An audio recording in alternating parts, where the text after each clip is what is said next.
mwaba musobanukiwe n'intambara iri hagati y'ikibi n'ikiza?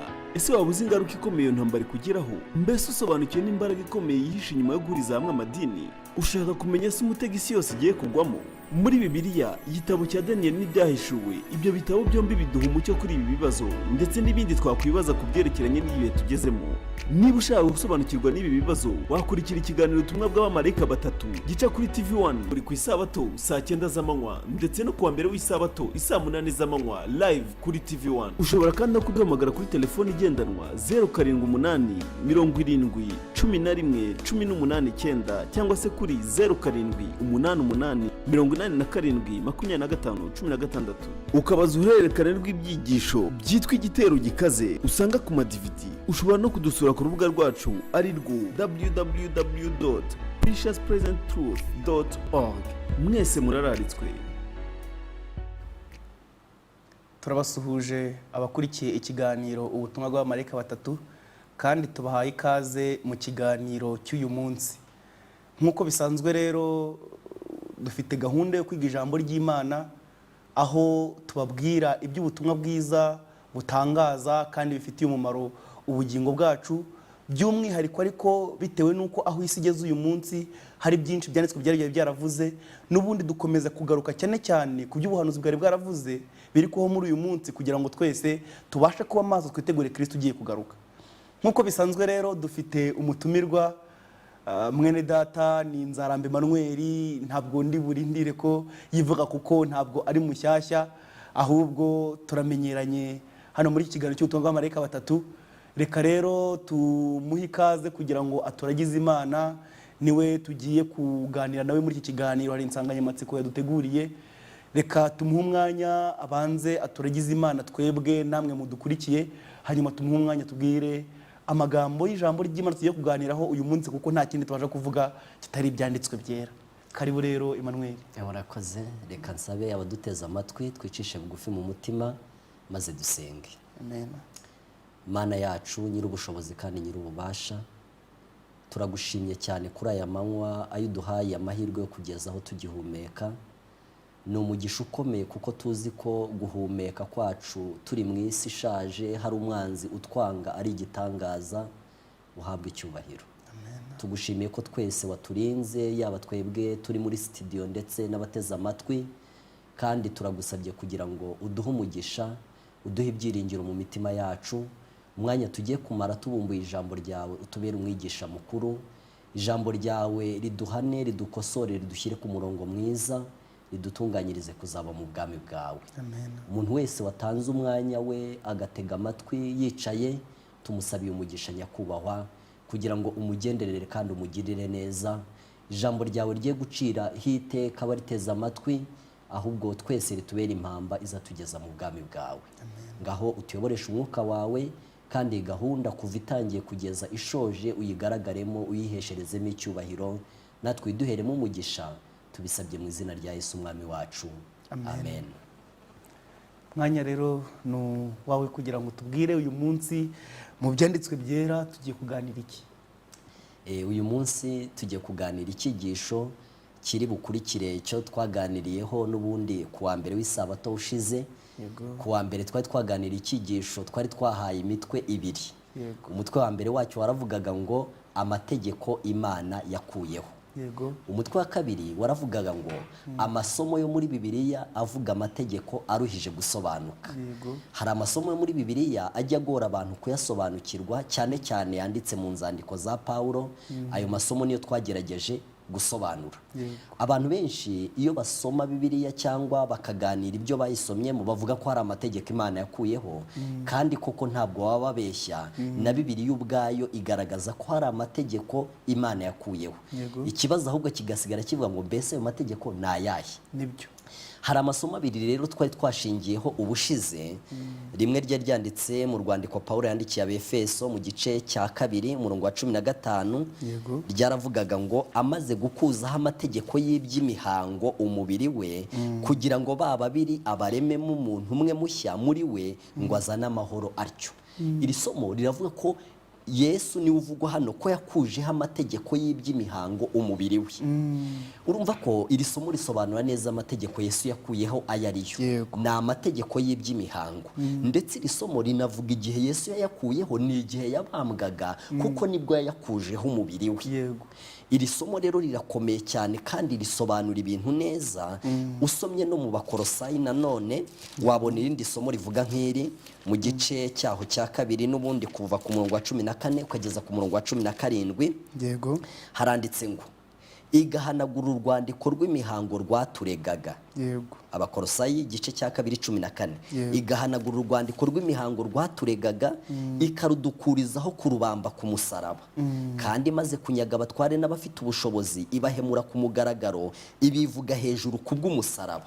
Nuko rero ntihakagire ubacira urubanza kubw'ibyo murya cyangwa munywa cyangwa kubw'iminsi mikuru cyangwa kubwo kuziririza imboneko z'ukwezi cyangwa amasabato, kuko ibyo ari igicucu cy'ibizaba, naho umubiri wabyo ufitwe na Kristo.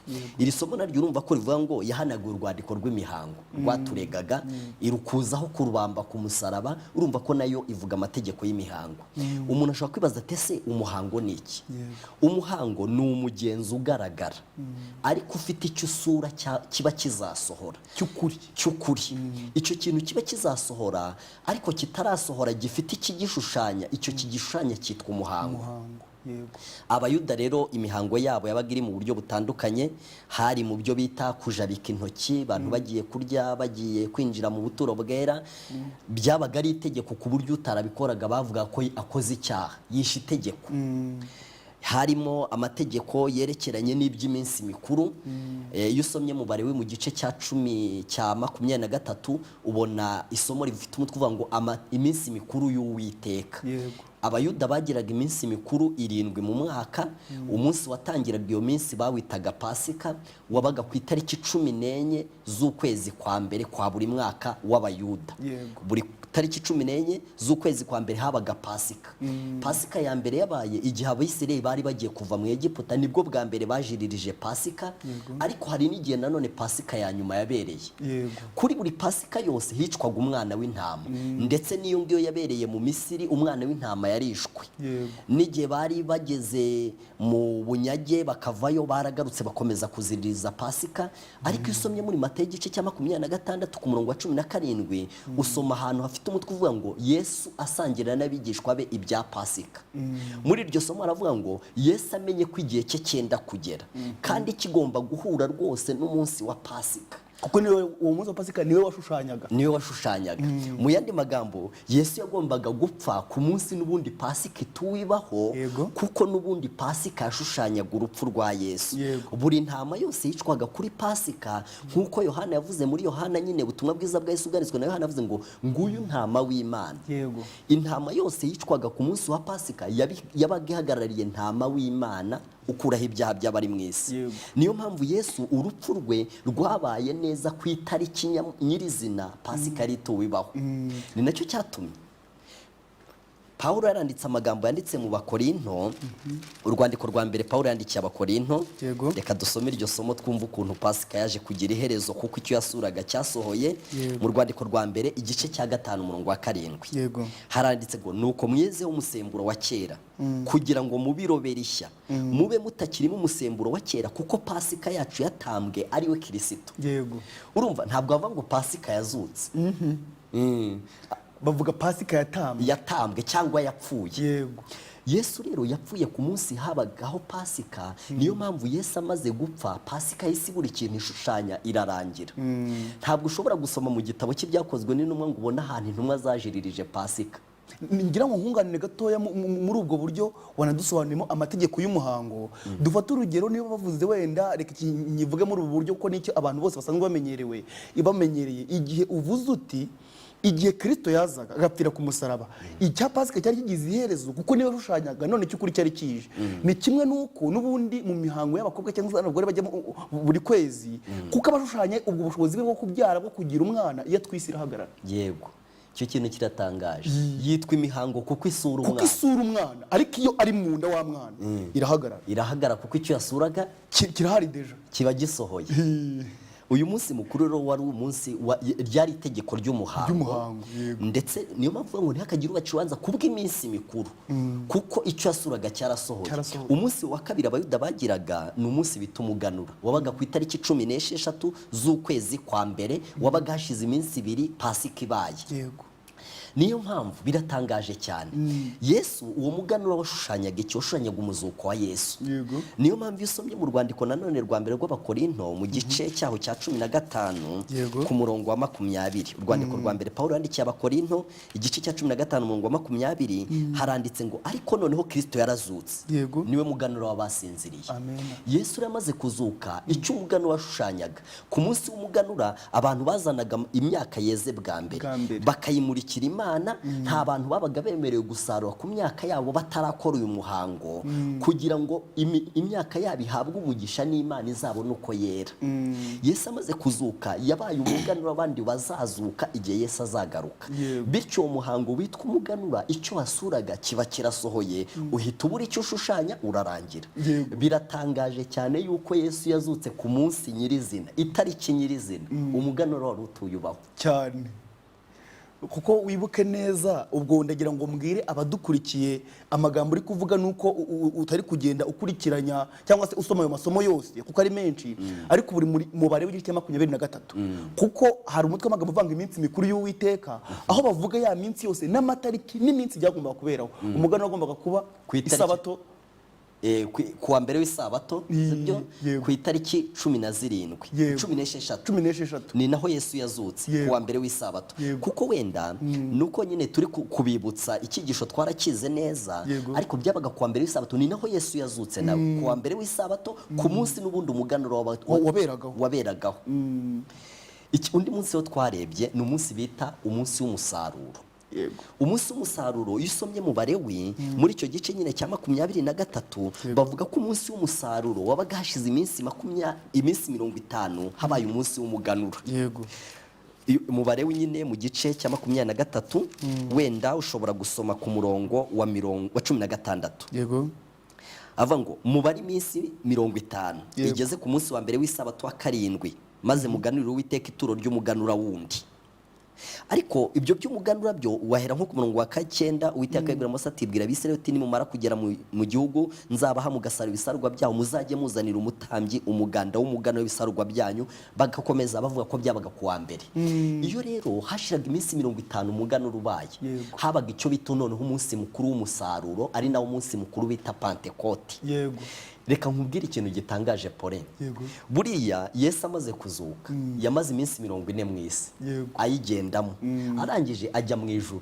Hashize iminsi 10 umunsi wa Pentekote uraba w'umusaruro. Mu yandi magambo hari hashize iminsi 50 nkuko n'ubundi hashize umuganura ubaye, hashiraga iminsi 50 hakaba umusaruro. No mu gihe cya Yesu niko byagenze. Kandi niyo usomye mu byakozwe mu gice cya 2 haranditse ngo umunsi wa Pentekote usohoye, nuvuga ngo itariki yawe igeze. Kuko abantu bari banaturutse mu mahanga yose ari munsi y'ijuru baje mu munsi mukuru w'Abayuda uba nyuma y'iminsi 50 habaye umuganura. Kandi tubona neza yuko kuri uwo munsi wa Pentekote nibwo Imana yabonye umusaruro munini cyane w'abantu biyeguriye Imana bitewe n'ubutumwa bwabwirijwe n'abantu bahawe umwuka wera, maze icyo umunsi w'umusaruro wasuraga kiba kirasohoye. Uhita ubura icyo usura urarangira. Ibintu by'Imana rero ni ibintu bikomeye cyane kandi bisaba kubitangira igihe ngo abantu banabyiteho, babyumve. Ikindi kintu ngira ngo mubwire abantu impamvu ibi bintu mugomba kubyumva muri ubu buryo, amategeko y'umuhango ngo twabibonye ni amategeko yabaga afite ikindi kintu ahagarariye ashushanya icyo cy'ukuri. Iyo icyo cy'ukuri cyamaraga gusohora, ya mategeko ntiyongeraga kubahirizwa. Ibi muzabibona cyane cyane nkuko turi bukomeze tureba iki kiganiro mu buryo bibiri bivugamo.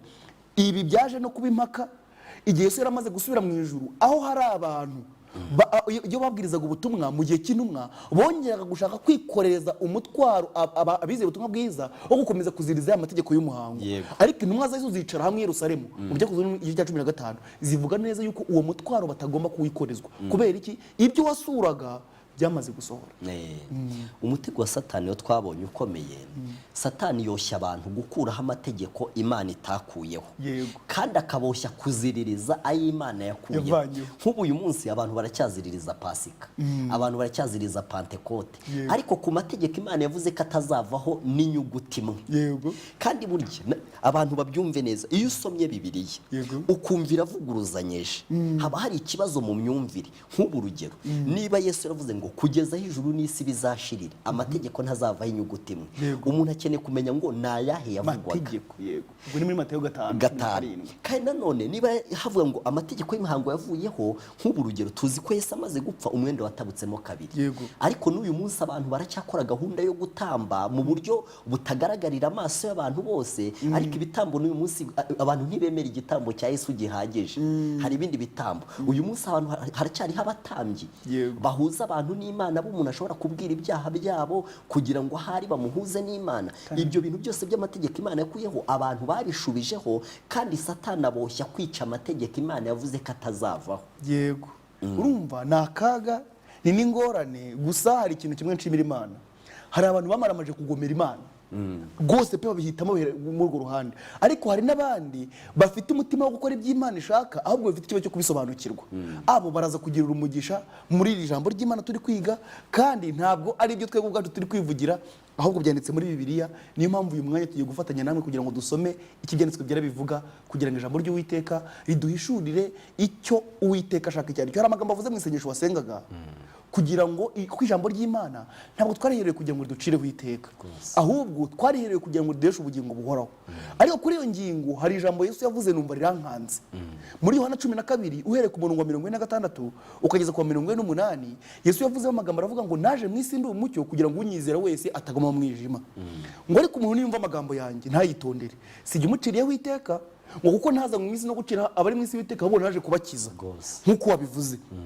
Ariko ageze ku murongo wa 48 aravuga ngo unyanga niyemera amagambo yanjye, ijambo navuze niryo rizamuciraho iteka ku munsi w'imperuka.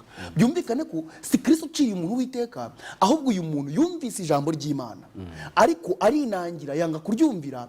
Niyo mpamvu mbabwira ku munsi w'imperuka ntabwo umuntu azahagarara ahanganye n'ibyo abayobozi be bamubwiye akabyanga, ntabwo azahagarara ahanganye n'ibyo umuntu runaka yamubwiye akabyanga, azahagarara ahanganye n'ijambo ry'Imana yumvise akarimenya ariko ntarikore. Niyo mpamvu rero ni ingenzi cyane ko dusuzuma ibi bintu twifashishije ijambo ry'Imana rivuga, kuko iri ngiri niryo mu rubanza rizarebwa ngo niba waramenyeshejwe umucyo n'ijambo ry'Imana mbese witwaye gute. None tubwire, tugiye kwinjira mu cyigisho. Amategeko y'Imana y'ubwayo yiyandikiye n'urutoki rwayo, kuko twarabibonye hano mu kiganiro, kandi ntekereza ko mwana bigarutseho. Amategeko Uwiteka ubwe yavuze ko tazavaho n'inyuguti n'imwe. Mbese birashoboka ko umuntu yahangara kuyahindura kandi akigisha n'abandi kugenza gutyo? Abantu bajya babikora, ariko ubundi amategeko y'Imana ntahinduka, ariko umuntu we yibwira ko yayahindura. Ariko ikigaragaza ko adahinduka ni uko iyo amaze kuvuga ko yahinduye hagaragara abandi bakiyakomeza. Ni ikimenyetso y'uko ubundi itegeko niba ryaratanzwe n'Imana, umuntu watanze itegeko ni wenyine wanarihindura. Nta muntu ushobora guhindura itegeko atashyizeho. Imana ni yonyine yahindura itegeko, kuko ritindurirwa mu ijuru. Hari ikintu nshaka ko tuganira twihuse, nagira ngo twibutse abantu gato. Tugiye kwiga icyigisho gikurikirana n'iki kibaza ngo none se ko tubonye amategeko Imana yakuyeho, ninde wakuyeho isabato? Ahangaha mbere yuko mukomeza noneho hari ibintu bibiri nshaka kuvuga, ngira ngo abantu badukurikiye bumve iki kintu neza. Hari ikintu rero uravuga utumva umuntu washyizeho itegeko ni nawe ufite uburenganzira bwo kurihindura. Uzi ikintu giherutse kuba mu Rwanda, Abanyarwanda mu mwaka wa 2003 batoye itegeko nshinga. Hanyuma ibitekerezo biracicikana hirya no hino mu gihugu yuko hari ingingo zikwiriye guhinduka kugira ngo hari hakurikizwe ubushake bwayo bashaka.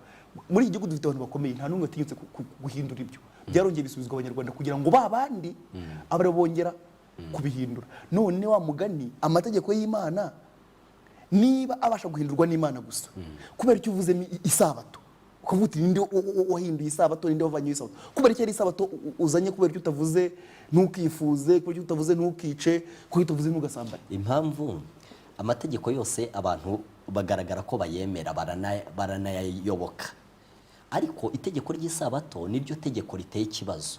Abantu benshi babwira uti amategeko y'Imana bati ntitugengwa n'amategeko, ariko bashaka kuvuga ngo ntitugengwa n'itegeko kuko andi yose basanga bayafite banayemera. Abantu bagira ikibazo ku itegeko rimwe gusa, itegeko ry'isabato. Irya ntukice nta kibazo gihari, ntugasambane nta kibazo gihari, kandi burya ikintu gifite ikibazo nicyo gisabwa gushyirwamo n'imbaraga. Nicyo gituma tugiye kureba iryo tegeko, kuko nta toro na rimwe nari numva ryigisha andi mategeko ngo ryigisha abayoboke bayo yuko yavuyeho cyangwa abana yica uko bashaka. Ariko iryo tegeko ntabwo abantu barishyigikira, ndetse bashobora no kuvuga bati iryo rwose ntaryo ntarihari. Banavuga ko ari itegeko ry'umuhango, iyo ni imihango ryavuyeho. Ariko umuntu akaba yakwibaza, buriya ntukice naryo ni ry'umuhango, ntugasambane naryo ni ry'umuhango. Ahubwo ikibazo iyo umuntu avuze ntukice nk'itegeko ry'Imana ibintu birumvikana. Hari n'igihe abantu bavuga ngo itegeko ry'isabato, burya reka mbabwize ukuri, imbere y'abantu badukurikiye n'ibyanditswe byera dufite, si abantu bose bagaragara ko binjira mu rusengero ku isabato banasobanukiwe n'iri tegeko ry'isabato ubwaryo. None Bibiliya, kuko impamvu iki gihe mvuze ko ndashaka ko dusoma iryo tegeko rya 4 rivuga iby'isabato uko Uwiteka yabivuze, atari uko abantu babitekereza cyangwa uko abantu bibwira byagenda. Kuko iri tegeko rero niyo rivuzwe, hari igihe abantu bahita bumvikanisha yuko ni gahunda y'abantu runaka. Imana yavuze ngo itegeko rya 4 ryanditse mu Kuva mu yandi mategeko mu gice cya 20 ku murongo wa 8 kugera ku murongo wa 11, haranditse ngo wibuke kweza umunsi w'isabato, mu minsi 6 ujye ukora aba ari ukoreramo imirimo yawe yose, ariko wa 7 ni isabato y'Uwiteka Imana yawe. Ntukagire umurimo wose uwukoraho, wowe ubwawe cyangwa umuhungu wawe cyangwa umukobwa wawe cyangwa umugaragu wawe cyangwa umuja wawe cyangwa itungo ryawe cyangwa umunyamahanga wawe uri iwanyu, kuko iminsi 6 ari Uwiteka yaremeyemo ijuru n'isi n'inyanja n'ibirimo byose, akaruhuka ku wa 7. Nicyo cyatumye Uwiteka aho umugisha umunsi w'isabato akaweza. Urakoze cyane. Uyu munsi ni uwuhe? Bavuzemo umunsi, bavuzemo isabato, bavuga umunsi wa 7. Ubundi ubu ngubu ndamutse mpereye nka Mercredi ku wa 4 w'isabato nkabara nazageza maridi, ariko umunsi wa 7 umunsi w'isabato umuntu arawubwirwa n'iki? Umunsi w'isabato kumenya biroroshye, kuko iyo urebye nko muri Bibiliya cyane nko mu irema, yego, hagaragaza uko Imana yagiye irema buri kintu ku munsi runaka. Ku munsi wa mbere irema umucyo, ku wa 2 irema isanzure, wa 3 igeze ku munsi wa 7 iraruhuka. Sibyo? Ikintu gitangaje nuko ibyo bintu by'iminsi Imana yashyizeho mu irema byarinze bikigera no mu gihe Yesu yapfaga n'igihe yazukaga, ibyo bintu by'iminsi bigifite umurongo, abantu bakizi ngo umunsi wa mbere ni uwuhe. Kuko Bibiliya ivuga yuko Yesu yazutse ku munsi wa mbere. Sibyo? Uwo munsi Bibiliya Yesu yazutseho, Bibiliya ikawita umunsi wa mbere, ni nawo munsi witwaga uwa mbere igihe Imana yaremaga. Yego. Ariko uwo munsi witwa uwa mbere, Bibiliya wita uwa mbere, abantu bo wita ku cyumweru. Ubundi muri Bibiliya nta munsi ubamo witwa ku cyumweru. Oya, yaba mu kurema mu itangiriro nta munsi wo witwa ku cyumweru. Umunsi wose ubamo ikinyazina bita nyamubaro, ubonamo umubare. 2 harimo umubare, 3 harimo umubare, urinda ugera kuri 7 ucyumvamo umubare. Ariko iyo uvuze ku cyumweru habamo icyo bita ngenera, ibintu byo kuvuga ngo ntiho gufata ikintu ukagihindura umweru. Ariko abantu babyumve neza, byarinze biva mu irema birinda bigera mu rupfu rwa Yesu umunsi wa mbere ukizwe. Hari igihe abantu byavuga bati umunsi wa mbere wawubwirwa n'iki? Oya, byarinze bikigera mu izuka rya Yesu kizwe. Yego. Ikindi kintu uvuze wenda kugira gitangaje nabonye Bibiliya ivuga kugira ngo Uwiteka kureho urujijo. Yandikiye muri ya minsi mikuru y'Uwiteka, yanditse mu bari w'igice cya 23. Uwiteka ageze ku murongo wa 15, urabona hari harimo iminsi 7 nk'uko byagombaga kubahirizwa nk'uko Uwiteka yabitangaje. Ariko kugira ngo Imana ivaneho urujijo, abari 23 mu 15 yabwiye abantu ngo kandi mujye mubara iminsi muhereye kuri uwo munsi wa mbere w'isabato. Rwose nibyo. Kuri uwo munsi, nukuvuga ngo umunsi wa mbere w'isabato niyo munsi n'uwa mbere, ni ku wa mbere. Imana yabihanagiza ngo bajye babara iminsi bahereye ku wa mbere w'isabato, ku wa 2 gutyo bakomeza. Niyo mpamvu rero ikivuze nkuko biri bigaragaza nta rujijo rurimo. Nta rurimo. Reka rero turebe iki cyigisho, turebe ngo ninde wakuyeho isabato. Ko Yesu, ko Imana rero yakuyeho amategeko y'imihango, Yesu ko yakujeho kubambwa ku musaraba, isabato yaje gukurwaho nande ryari? Ariko se wenda kugira ngo uhite ukomeza, ubundi yavuyeho ubundi ntabwo yavuyeho. Abantu bumva ko bibwira ko bayikuye ariko ntiyavuyeho. Yego. Ikindi cya kabiri nk'uko bivuze biragaragara amabwiriza Imana yari yatanze mu kubahiriza umunsi wa karindwi cyangwa w'isabato ntabwo ariko bikurikizwa uyu munsi.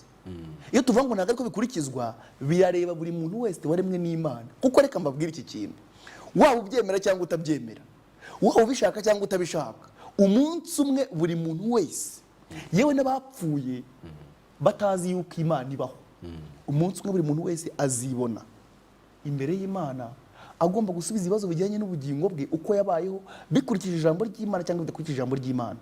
Ariko mu Baroma 2 ho hagaragaza abapfuye batazi amategeko uburyo Uwiteka azaca urubanza rwabo, nta karengane kazabaho. Byagenze gute? Uko byagenze ku byerekeranye n'isabato kugira ngo ize gukurwa mu mategeko, kuko uyisomye muri Yesaya mu gice cya 56 hagaragara yuko amategeko y'Imana yaciwemo icyuho, ko ariko Imana izahagurutsa abantu bitwa abica icyuho, abantu bongera gusibura inzira zasibamye zijya mu ngo, sibyo? Maze isabato ikongera ikererezwa ikajya mu mwanya wayo. Reka rero twihuse turebe mbese Yesu niwe wayikuyeho. Iyo dusomye mu butumwa bwiza bwa Yesu bwanditswe na Matayo mu gice cya 5 ni isomo twigeze tuvuga ku murongo wa 17 haranditse ngo Yesu ntiyazanywe no gukuraho amategeko, ni ku mutwe w'amagambo uvuga. Yego. Mwitekereza ko naje gukuraho amategeko cyangwa ibyahanuwe? Sinaje kubikuraho ahubwo naje kubisohoza. Kandi ndababwira ukuri yuko ijuru n'isi kugeza aho bizashirira amategeko atazavaho inyuguti imwe cyangwa agace kayo gato kugeza aho byose bizarangirira. 19 nuko uzica rimwe ryo muri ayo mategeko naho ryaba ryoroshye hanyuma y'ayandi akigisha abandi kugira batyo, mu bwami bwo mu ijuru azitwa mutoya rwose, ariko uzayakora akayigisha abandi mu bwami bwo mu ijuru azitwa mukuru. Yego. Yesu rero ntabwo yigeze akuraho amategeko. Iyaba amategeko yari gushobora kuvaho, yari kuvaho igihe yasabaga Yesu gupfa. Kandi gupfa kwa Yesu ku musaraba ni ikimenyetso yuko amategeko adashobora kuvaho, ahubwo ko icyoroshye ari uko ijuru ryagwa, aho kugira ngo aveho inyuguti imwe. Yego. Ndetse irindi somo nyine risobanura bavuga ngo icyoroshye ni uko ijuru ryavaho kuruta ko amategeko yavaho inyuguti imwe cyangwa agace kayo gatoya. Yego. Yesu rero niyo dusomye ku byerekeranye n'iryo tegeko ry'isabato, Yesu bigaragara ko yubahirizaga isabato nko muri Luka mu gice cya 4 ku murongo wa 16 haravuga ngo Luka 4:16 ajya i Nazareti iyo yarerewe, uwo ni Yesu. Ku munsi w'isabato yinjira mu isinagogi nk'uko yamenyereye, arahagarara ngo asome. Urumva ko Yesu yari yaramenyereye gusenga no kuruhuka ku munsi w'isabato. Ndetse mu gihe cya Yesu ubwo habagaho umunsi umwe wo gusengaho witwa uw'isabato, sibyo? Ikintu gitangaje pore, iyo usomye mu bimenyetso byo kugaruka kwa Yesu, igihe Yesu yabibwiraga abigishwa be muri Matayo mu gice cya 24 ugasoma ku murongo wa 20, Yesu yavuze ikintu gitangaje cyongera guha agaciro cyane isabato. Matayo 24 umurongo wa 20. Yego. Haranditse ngo namwe musengere kugira ngo guhunga kwanyu kutazaba mu mezi y'imbeho cyangwa ku isabato. Uku guhunga Yesu yavugaga kwagombaga kuzabaho nyuma y'uko yapfuye, nyuma y'uko yazutse, nyuma y'uko asubiye mu ijuru h'imyaka 39. Kuko aya magambo Yesu yavuze muri za 30, kandi uku guhunga kagomba kuzabaho muri 70. Icyanga ry'abayuda ryarimbukaga bitewe n'abaroma. Ariko Yesu kuko yarazi yuko namara no gupfa no gusubira mu ijuru isabato izaba ikiriho, abwira abantu ati nyamuna mujye musenga kugira ngo abaroma niba babasakiza bitazaba mu mezi y'imbeho cyangwa ku isabato. Kubera icyo atashaka ko bahunga ku isabato, iyo abantu barimo bahunga babikoreye imizigo. Kandi Bibiliya yatubwiye ngo ntukagire umuntu wose ugenza ute ukora kuri uwo munsi. Yesu yarazi ko gupfa kwe kutazakuraho isabato, avuga yuko no guhunga kuzabaho nyuma yo gupfa kwe no gusubira mu ijuru kwe, abantu bakwiriye gusenga ngo bitazabaho ku isabato. Ikindi kintu gikomeye cyane unyibukije nkabona uburemere Yesu yahaye iki kintu, kugeza n'abahanga yeretse abantu ko bakwiriye no guhangayikishwa nuko ibibazo byabageraho cyangwa se bikabatera impagarara, bakwiriye gusaba Imana ngo ntibibe bari ku isabato. Yego. nuko mwirema nimusoma mwitangira igice cya kabiri were ku murongo wa mbere n'uwa kabiri ariko ugahera no ku murongo usoza igice cya mbere Imana irangije irema ubundi isabato yubahirizwaga nko kunezezwa n'iby'Imana yakoze. Igomba kubamo umunezero, igomba kubamo ibyishimo, nta kintu cy'agahinda cyangwa impagarara kigomba kubamo. Yesu yongeye kubabwira rero yuko ibi bintu n'ubundi umuntu akwiriye gusaba Imana kugira ngo uyu munezero n'ibyishimo akwiriye kugira mu kuruhukana n'umuremyi we he kugira ikintu kibihungabanya kugeza naho umuntu ahangayikishijwe nuko niba hari n'amakuba azatera abwira Imana tumva Mana umbabarire aya makuba ntazaba ari ku isabato. Ukuri rwose icyo kintu kirakomeye. Nk'iyo urebye mu gihe cyo gupfa kwa Yesu muri Matayo muri Luka 24 yego ugasoma uhereye kuri 23 umurongo wa 50 Luka 23:50 umuntu witwaga Yosefu yari umujyanama wo mu Bayuda w'umunyangeso nziza kandi ukiranuka wowe ntiyafatanije n'inama zabo n'ibyo bakoze. Yari umunyarimataya umudugudu w'Abayuda nawe yategerezaga ubwami bw'Imana. Nuko ajya kwa Pilato asaba intumbi ya Yesu arayibambura ayizingira mu mwenda w'igitare ayihamba mu mva yakorogoshowe mu rutare itarahambwamo umuntu. Hari ku munsi wo kwitegura isabato yenda gusohora. Sibyo uwo ni umunsi wa mbere Yesu yapfuyeho, ni umunsi wo kwitegura isabato yenda gusohora. Vendredi soir ni mugoroba. Nuko abagore bavanye na Yesu Galilaya bamukurikiye babona imva ye n'intumbi y'uko ihambwe basubire batunganya ibihumura neza n'imibavu kandi ku munsi w'isabato bararuhuka. Ushobora kwibaza uko byategetswe. Ushobora kwibaza impamvu batazanye ibihumura neza ku isabato. Oya, baragiye barabitunganya ariko ku isabato ntibabizana ahubwo nk'uko byari byarategetswe bararuhuka. Ahubwo kuwa mbere iminsi 7 isabato ishize bazana bya bihumura neza noneho. Yego. Ariko urumva ko isabato yari gifite agaciro icyubahirizwa ku buryo n'ibyago by'uwawe bitagomba guhungabanya yuko wa munsi uruhuka ahubwo baramushyingura ku munsi wo kwitegura niko biri tubwiye. Hanyuma baravuze ngo ku munsi w'isabato bararuhuka nk'uko byategetswe. Hanyuma ivuyemo bakomeza gahunda zabo. Urumva ko bari bakigendera mu itegeko rya 4 ryo mu mategeko 10 y'Imana. Rero Yesu mu buzima bwe ari ku isi kurinda apfa kurinda asubira mu ijuru. Isabato niwo munsi wari ugisengwaho niwo wari ukiruhukwaho. Mu yandi magambo Yesu yigeze abwira abantu muri Yohana igice cya 14:15 avuga ati ni mu nkunda muzitondera amategeko yanjye nanjye nzasaba data abaha umufasha. Yesu rero ntiyigeze akuraho isabato. None se zaba ari intumwa ze zayikuyeho wenda nyuma byaba bimeze bite? None se twibaze yaba se yarakuyeho n'intumwa ze? Reka turebe icyo Bibiliya ivuga ku ntumwa za Yesu ku byerekeranye n'isabato ibyakozwe n'intumwa. Igice cya 13 tugiye gusoma umurongo wa 13.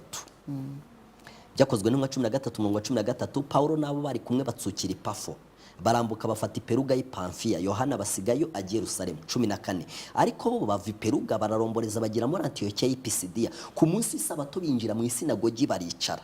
Sibyo bamaze gusoma amategeko no mu byahanuwe abakuru b'isinagogi batuma bati bagabo bene data niba mufite amagambo yo guhugura abantu ni muyatubwire. Urumva ko Paulo ahangaha ku munsi w'isabato yateranye n'abantu ahavuga uburyo yise atangira kubigisha arababwiriza ikibwirizwa. None ikibwirizwa kirangiye ku murongo wa 42 yego bagisohoka ubwo amateraniro ararangiye barabinginga ngo bazongera kubabwira ayo magambo ku isabato ikurikiyeho. Ntibababwiye ngo nejo muzaze muyatubwire, byagombye ko bategereza indi sabato. Sibyo reka mvu umurongo wa 44 ku isabato ikurikiyeho ab'umudugudu hafi ya bose bateranira kumva ijambo ry'Imana. Ahangaha twibuke yuko Yesu yatoranyije Paulo. Yesu yaranasubiye mu ijuru ariko no mu gihe cya Paulo umunsi w'isabato niwo wari ugisengwaho niwo wari ugifite agaciro. Ndetse isomye muri iki gitabo cyitwa ibyakozwe n'intumwa havuga isabato inshuro 84. Wenda reka mvuga ndi masomo make 16. Yego byakozwe n'intumwa 16 murongo wa 13. Ku munsi w'isabato tuva mu mudugudu tujya ku mugezi inyuma y'irembo dukeka yuko hari ahantu ho gusengera. Turicara tuvugana n'abagore bahateraniye. Ubwo nawe ni Paulo arimo aratanga ubuhamya bw'uburyo basengaga ku isabato. Si 16 umva 17. 17 wenda ugasoma ku murongo wa 4. Oya 17 umurongo wa mbere. Banyura muri Amfipoli 17 umurongo wa mbere. Banyura muri Amfipoli no muri Aponiya bagera i Tesalonike hari isinagogi y'Abayuda. Nuko Paulo nk'uko yamenyereye ni nka bimwe twasomye kuri Yesu nk'uko yamenyereye yinjira muri bo ajya impaka nabo mu byanditswe ku masabato 3 akurikirana atimuka buri sabato yose aza. Ubwo urumva ni mu gice gikurikira cya 16 soma icya 18 18 umurongo wa 4 haranditse ngo ni Pawulo agikorinto umwami Yesu amubonekera haranditse ngo agira impaka mu isinagogi amasabato yose yemeza abayuda n'abagiriki. Nurubana n'abagiriki iyi gahunda yo kubahiriza isabato niyo yarabarebaga. Ubundi isabato ntabwo ari iy'abayuda, niyo dusomye kuko Adamu wahawe isabato akiremwa si umuyuda. Ashwe. Abantu benshi batekereza ko ku isabato ari iy'abayuda, ariko isabato ubundi mu bintu byabayeho mbere y'uko icyaha kibaho, isabato yabayeho mbere y'uko icyaha kibaho, ibaho hagati mu cyaha n'igihe cyaha kizaba kitakiriho, isabato izaba ikiriho. Ni ikintu gitangaje cyane kuko kuva kuri Adamu kugera kuri Mose isabato yari ikiriho. Niyo usomye uburyo itegeko ryatanzwe ubona ko ryatanzwe mu buryo isabato yari ikiriho, uvuze ngo wibuke. Urumva ko isabato iriho cyane. Ndetse na mbere y'uko amategeko atangwa ku musozi wa Sinayi uzasoma yuko mu kuva igice cya 16 bahabwa manu, uzabona ko nabwo bubahirizaga isabato amategeko ataratanga. Bivuga ngo ntabwo isabato itangirana n'amategeko, ihera kera cyane mu irema, abayuda batarabaho mu gihe cya Adamu n'icyaha kitarabaho. Mwibuke neza impamvu turi kuvuga ngo abayuda batarabaho cyangwa se ngo Adamu ntabwo yari umuyuda. Abayuda bitiriwe umuryango, umwana wa Yakobo witwaga Yuda, abamukomotseho bitwa umuryango w'abayuda. Niyo mpamvu nka Aburahamu ntabwo yitwa umuyuda kuko si umwana we, ntabwo ari umwana wa Yuda. Niyo mpamvu niyo twavuga Abisiraheli nabwo wenda bahera kuri Yakobo. Kuri Yakobo niyo Imana y'isi Isiraheli, abamukomotseho bitwa Abayisiraheli. Niyo mpamvu turi kubivuga gutyo, icyo nacyo hari abantu batajya bagitandukanye. Bityo rero ntabwo byari iby'urwo rubyaro gusa, ahubwo kuko Uwiteka yaremye abantu bose kandi umurongo n'amategeko abagenga akaba ari umwe yashyizeho uhereye kuri Adamu. Niyo mpamvu bidafite ngo ni ibya kana kabyihariye kurenza uko bireba abandi. Ubu se hari umuntu washidikanya ko Pawulo mu gihe cyarukwaga isabato, hari uwashidikanya se ko Pawulo atigeze akuraho isabato? Niyo usomye mu byahishuwe wenda ukareba intumwa bita Yohana, ibyahishuwe igice cya mbere ugasoma ku murongo wa 9 n'uwa 10, haranditse ngo ibyahishuwe 1 umurongo wa 9, jewe Yohana mwene so musangiye amakuba n'ubwami no kwihangana biri muri Yesu, nari ku kirwa cyitwa Patimo bampora ijambo ry'Imana no guhamya kwa Yesu ku munsi w'umwami wacu. Nari ndi mu mwuka. Mu yandi magambo ibintu Yohana yanditse mu byahishuwe yabyeretswe, yagiye mwiyerekwa ku munsi Bibiliya yita ku munsi w'umwami. Ushobora kwibaza utise ku munsi w'umwami ni kuwa kangahe? Uzumva ku maradiyo abantu bavuga ati ku cyumweru ni ku munsi w'umwami, ariko usomye muri Mariko mu gice cya 2 ku murongo wa 27 bakubwira ku munsi w'umwami hariho. Mariko 2 n'uwo mwami wariwe. Mariko 2 umurongo wa 27 haranditse ngo arababwira ati wo ni Yesu. Isabato yabayeho kubw'abantu, abantu si bo babayeho kubw'isabato. Nicyo gituma umwana w'umuntu ari umwami w'isabato. Ku munsi w'umwami nari ndi mu mwuka, nicyo gituma umwana w'umuntu ari umwami w'isabato.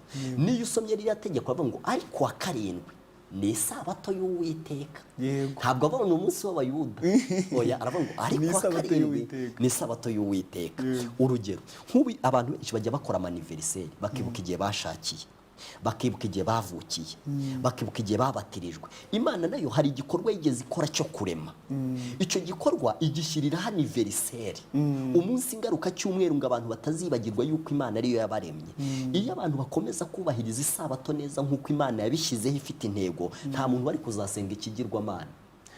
Urakoze cyane, unyibukije amagambo yigeze kuvugwa n'umusenyeri, yari musenyeri muri Kiliziya Gatolika wa Diocese ya Clifton i Londres mu Bwongereza mu mwaka wa 1952.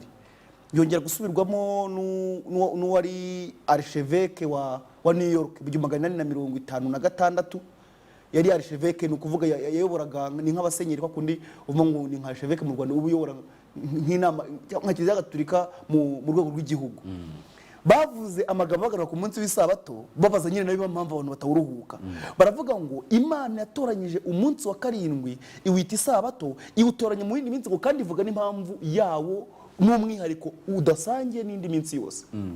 Imana iravuga ngo nuko ariho naremye mu minsi 6 nibwo naremye ijuru n'isi n'ibirimo byose, kuwa 7 ndaruhuka. Nta rindi tegeko, nta wundi munsi usangiye uwo mwihariko n'umunsi wa 7. Niko abasenyeri babiri bavuze. Uwo ni umwihariko w'umunsi wa 7 rero. Na anniversaire y'Imana. Iryo tegeko naryo ryerekana yuko ari umunsi w'umwami, ariko wa 7 ni isabato y'Uwiteka. Iyo usomye muri Yesaya mu gice cya 58 ku murongo wa 3 ku murongo wa 13 handitse ngo nuhindukira ntukandagire isabato ukanga gukora ibyo wishakiye ku munsi wanjye wera. Urumva n'uw'Imana ahubwo ukita isabato umunezero, umunsi wera w'Uwiteka ukawita uw'icyubahiro.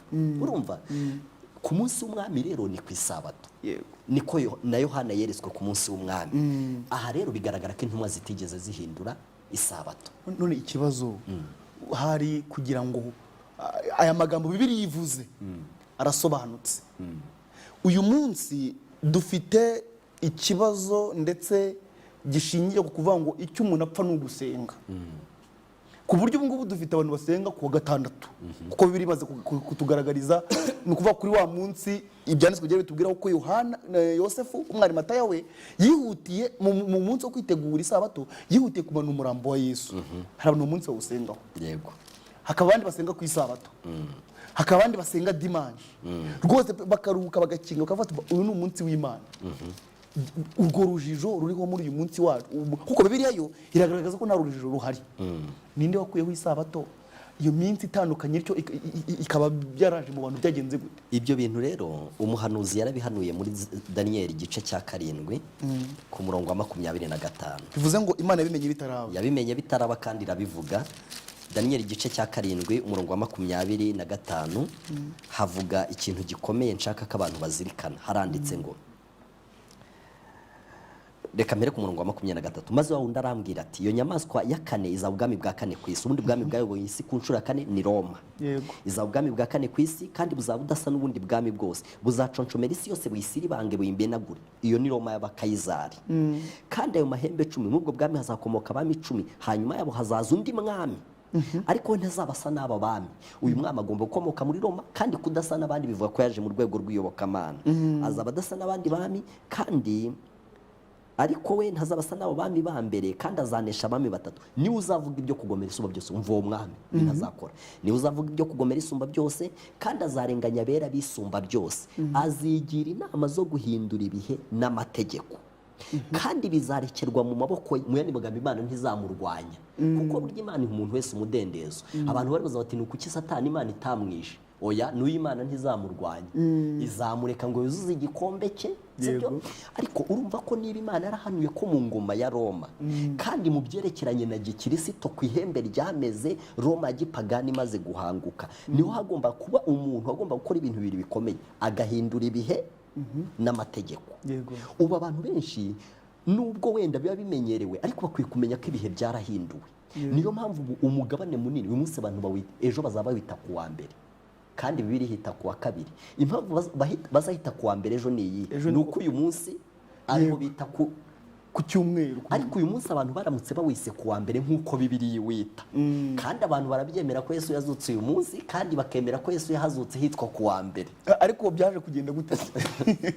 Bemera ko Yesu yazutse uyu munsi kandi akahazuka hitwa ku wa mbere iminsi 7, kuko niko Bibiliya ihavuga. None bigenda bite kugira ngo ejo hariho hitwa ku wa mbere? Ubwo nanjye icyo kintu umva ni ikibazo. None se hari ya mbere ibiri? Biratangaje. Ariko ngo azahindura ibihe n'iki n'amategeko. Ubu isi yose ejo izahita ku wa mbere. Nta wibaza ngo kubera iki? Ugeraho nawe ukumva ubigizeho ikibazo. Kuki nta wibaza ngo kubera iki? Uyu munsi birihita ku wa mbere, ejo abantu babaze nk'uko Bibiliya ibara, ejo bahita ku wa kabiri, bazagera ku munsi bita ku wa gatandatu bahita ku wa 7. Yego, urumva? Ariko ibihe byarahinduwe. Abantu benshi bahinduriwe ku buryo abantu bose baravuga bati umunsi urangira saa 6 z'ijoro. Bakibaza bati ko Imana yashyizeho iminsi igihe isi yaremwaga, akaba nta saha yabagaho, saa 6 z'ijoro yaje ryari? Yaje ite? Iki Imana yari yarageneye kugaragaza iminsi ni izuba, kuko ryo ryatangiranye no kuremwa ku isi. Uzana bisoma igihe Imana yaremaga ku munsi wa 4, igihe yaremaga izuba n'ukwezi n'inyenyeri, kuko buri kintu cyose Imana yaremaga yavugaga impamvu zacyo nicyo kizajya gikora. Ngo bibi byo gutandukanya iminsi n'imyaka n'ibihe. Izuba n'ukwezi n'inyenyeri, iyo niyo gahunda yabyo, nibyo bitandukanye ibihe n'iminsi n'imyaka. Rero urumva ko Roma yakoze ibintu bibiri bikomeye: ihindura ibihe, kandi isi yose igendera muri ubwo buyobe. Ihindura amategeko, isi yose igendera muri ubwo buyobe. Itegeko rya 4 mu mategeko 10 Roma irivugira, Kiliziya Gatolika iravuga ngo umunsi w'Imana wari sabato. Reka nkubwire ikintu cyantangaje. Nta mugatolika uzumva avuga ko Yesu yakuyeho isabato. yego ahubwo abavuga ko Yesu ari we wakuyeho isabato igihe yabambwaga n'ibandi ni abaporotesitanti. Kuki babivuga batyo? ni uko badashaka kwemera ko bagendera mu murongo wa kiliziya gatolika. Uranyumvira? Yego. Ariko kiliziya gatolika rwose abantu bajye babyumva. Kuki abantu barinda bashaka Yesu ubwo niwe wakuye isabato kandi uwayikuyeho abivuga anabyiyemerera? Ibyo bintu bidatangaje. Ibintu biratangaje kandi icyo kintu uvuze cy'abaporotesitanti, uyu musenyeri wari archevêque wa diocese wa archevêque wa New York bita John Hughes, iki kintu kigarutse kibaza abaporotesitanti ko muvuga ngo mwubahiriza Bibiliya kandi Bibiliya yonyine, ibi byo byagenze bite? Ko ari twebwe twabihinduye, mwebwe byaje kubagendekera gute? Yego, kandi ko mwavuye muri twe muvuga ko mushaka kubahiriza Bibiliya twe tutayubahiriza. Niyo mpamvu rero iki kibazo ndagira ngo abantu be kugihindura ikibazo cy'amadini. Ni ikibazo cy'ibyanditswe bigera bivuga ukaba uhamanya nabyo cyangwa ukaba udahamanya nabyo. Ni ibintu bibiri. Nko muri gatigisimu haranditse ngo ikibazo umunsi w'isabato ni uwuhe? Igisubizo samedi umunsi wa karindwi w'icyumweru ni wo sabato.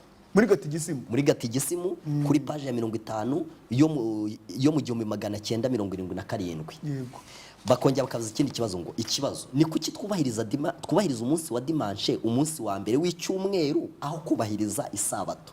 Igisubizo ni uko itorero gatolika ryimuye ukwera ku isabato rikagushyira dimanche. Ryimuye ukwera? Mu yandi magambo ukwera Imana yahaye isabato, kuko hari ibintu bitatu Imana yakoze ku isabato igihe yayishyiragaho. Irawuruhuka, iraweza, iwuha umugisha. Niko twazumye mu itegeko rya kane. No mwitangira igice cya 2 umurongo wa 1 n'uwa 2 ni kwavuga. Yego. Irawuruhuka, iraweza, iwuha umugisha. Noneho yimuye kwera ku munsi w'isabato iwushyira ku munsi wa mbere w'icyumweru. Yego. Icyo kintu rero nta kiliziya gatolika ntihakana ko itahinduye amategeko, kuko n'ubuhanuzi burayibishinja, sibyo? Ahubwo ikibazo nuko abaporotesitanti bakeneye kumenya iki kintu. Mu gitabo cyitwa kwizera kwa miliyoni nyinshi cy'abagatolika kuri page 420, ibi bitabo biri no kuri internet, haranditse ngo nyamara kubera ko isabato ariyo ivugwa muri Bibiliya aho kuba umunsi wo ku cyumweru dimanche, ntimubona ko ari ibintu bibabaje kubona abantu bavuga ko idini ryabo rishingiye kuri Bibiliya aho kuba rishingiye ku itorero bakomeza kubahiriza dimanche aho kubahiriza isabato? Mu kuri ibyo ntibihwanye n'ibyo bagombye gukora. Nyamara ihindurwa ry'uwo munsi ryabayeho mu myaka igera ku 1300 mbere y'uko ivuka ry'uprotestant ribaho. Bakomeje kubahiriza uwo munsi nubwo ushingiye ku bubasha bw'itorero gatolika aho kuba ushingiye ku isomo rya Bibiliya.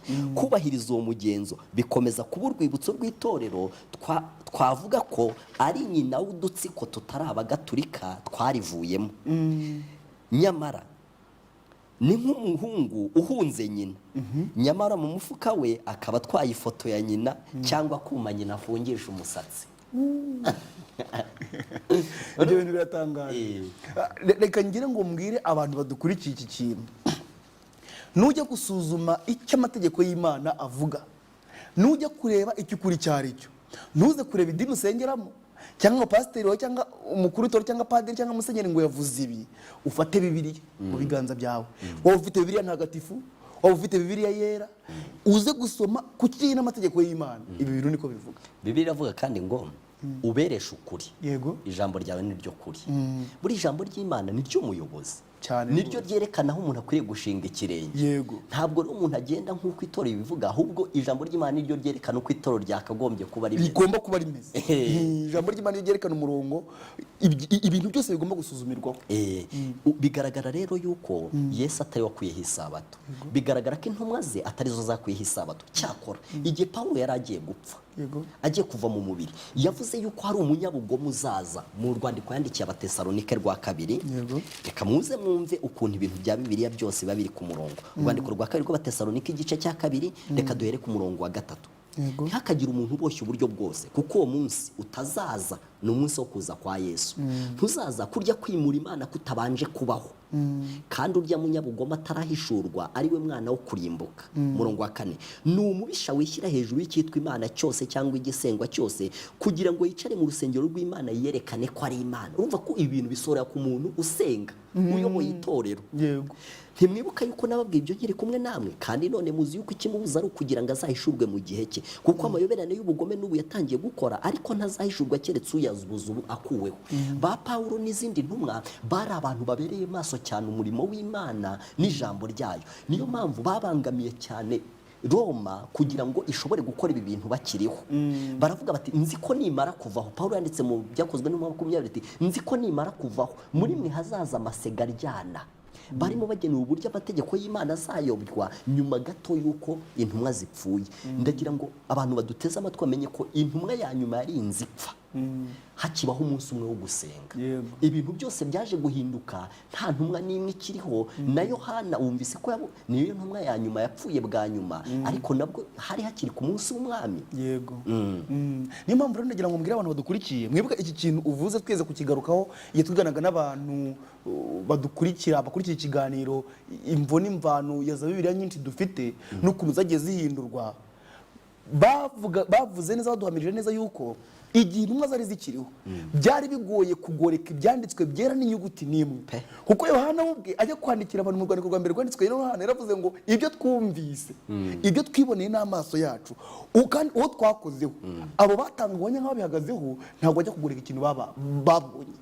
Ubu nk'abanyarwanda twese turiho, leta y'u Rwanda ikunda kubibwira abantu, biragoye kugira ngo ujye kugoreka amateka y'igihugu cy'u Rwanda bene yo bayabonye bahibereye ngo uyagoreke. Byari biruhije rero, ntibyanashobokaga ko wajyaga kugoreka iby'Imana intumwa zabihagazeho zikiriho. Ariko abantu twiganye icyo cyigisho Yohana amaze gupfa, hashize imyaka 20 gusa, mu 120 bahise batangira kwandika ubutumwa bune babugoretse, ku buryo umuyobozi wiboraga itorero ryo muri Siriya, muri za Antiyokiya, kuko urabizi ko hari muri Siriya, yafashe umwanzuro wo gufata ibyo bitabo 200 by'izo Bibiliya arabijugunya bivana mu itorero yayoboraga. No mu 150 birongera bigenda uko nguko.